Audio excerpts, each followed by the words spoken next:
Praise the Lord. ஆண்டவர் ரட்சகருமாய் இயேசு கிறிஸ்துவின் நாமத்தினாலே உங்கள் அனைவருக்கும் காலை வாழ்த்துக்கள். இந்த நாள் நம்முடைய காலை மன்னாவுக்காக ஏசாயா 43 அதிகாரம் 12 வசனத்தின் மையப்பகுதி. நானே தேவன் என்பதற்கு நீங்கள் எனக்கு சாட்சிகள் என்று கர்த்தர் சொல்லுகிறார். நானே தேவன் என்பதற்கு நீங்கள் எனக்கு சாட்சிகள். ஆண்டவர் நம்மை பார்த்து நம்பிக்கையான ஒரு காரியத்தை சொல்லுகிறார்.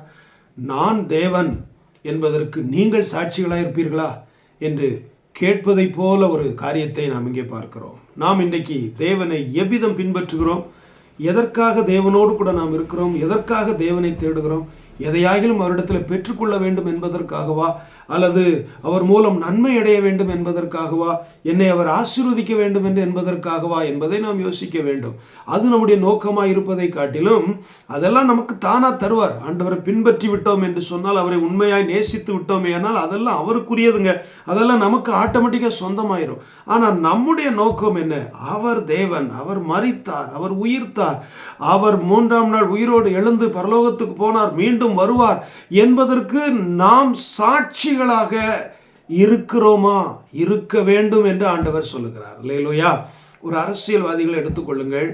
அவர்கள் மேல்மட்ட தலைவர்கள், அதாவது தங்களுடைய கட்சி தலைவரை, ஒரு குறிப்பிட்ட ஒரு நபருக்கு, அவர்கள் ஒரு குறிப்பிட்ட ஒரு இயக்கத்தில் அவர்கள் இருக்கிறார்கள் என்று சொன்னால், கீழ்மட்ட தொண்டர்களை எடுத்துக்கொள்ளுங்கள். அந்த அந்த சிம்பல் உள்ள வேஷ்டி அணிந்து கொள்கிறார்கள். அவர்களுடைய அந்த எம்பளத்தை, அவர்களுடைய அடையாளத்தை அவர்களுடைய பாக்கெட்டில் வைத்துக் கொள்கிறார்கள். தன்னுடைய தலைவர்களுடைய ஃபோட்டோவை பாக்கெட்டில் வைத்துக் கொள்கிறார்கள். காரில் ஒட்டி கொள்கிறார்கள். தங்கள் தலைவரை குறித்து அவர்கள் தீவிரமாக பிரச்சாரம் பண்ணுகிறார்கள்.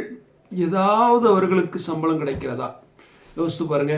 அந்த அடிமட்ட தொண்டன் முதற்கொண்டு பைத்தியமாக இருக்கிறாங்க. தங்கள் தலைவர்கள் மேலே பைத்தியமாக இருக்கிறாங்க.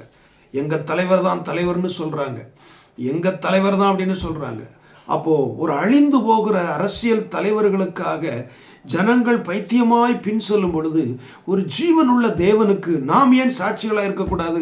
கண்பானவர்களே, ஆண்டவருக்கு சாட்சிகளாக இருக்க கற்றுக்கொள்ளுங்கள்.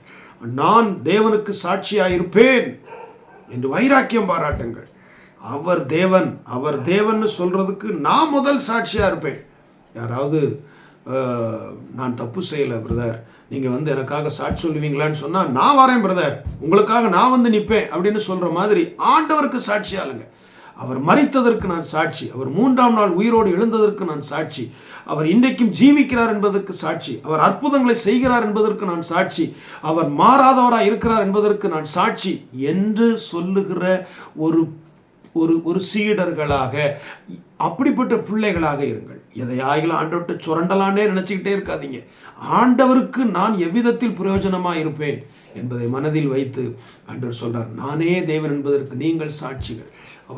அவருக்கு சாட்சிகளாக, அவருடைய வாசனை வெளிப்படுத்துகிறவர்களாக, அவருடைய சுவாபங்களை வெளியே கொண்டு செல்கிறவர்களாக, அவருடைய சத்தியங்களை பிறருக்கு அறிவிக்கிறவர்களாக நீங்கள் இருங்கள். கர்த்தர் அதனால் வருகிற எல்லா நன்மைகளை நீங்கள் கேட்காமலே உங்களுக்கு தருவார். ஜெபிக்கலாமா? பரிசுத்தமுள்ள அன்பின் ஆண்டவரே, இந்த காலை வேளைக்காய் ஸ்தோத்திரம். நீர் தேவன் என்பதற்கு நாங்கள் சாட்சிகளாக இருக்க நீர் எங்களை தெரிந்து கொண்டிருக்கிறீர். உங்களுடைய நம்பிக்கைக்கு உரியவர்களாக எங்களை கர்த்தர் மாற்றும்.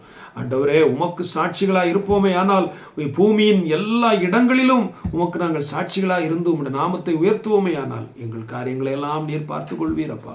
ஆசீர்வதி. இதை கேட்கிற ஒவ்வொருவரும் இதில் வைராக்கியமாய் இருக்க, உம்மை தீவிரமாய் பின்பற்ற, கிடைத்தாலும் கிடைக்காவிட்டாலும் இயேசுவுக்கு நான் சாட்சியாய் இருப்பேன் என்று சொல்லி உம்மை பின்பற்றுகிறவர்களாய் கர்த்தர் மாற்றும். இந்த நாள் முழுவதும் எங்களோடு கூட வரும். எல்லா ஆபத்து, நாச மோசங்கள் ஆண்டவருக்கெல்லாம் விலைக்கு பாதுகாத்து கொள்ளும். இந்த பிள்ளைகளை நீர் ஆறுதல் படுத்தும், தேற்றும். இயேசுவின் நாமத்தில் வேண்டுகிற நல்ல பிதாவே, ஆமென். God bless you. Have a nice day.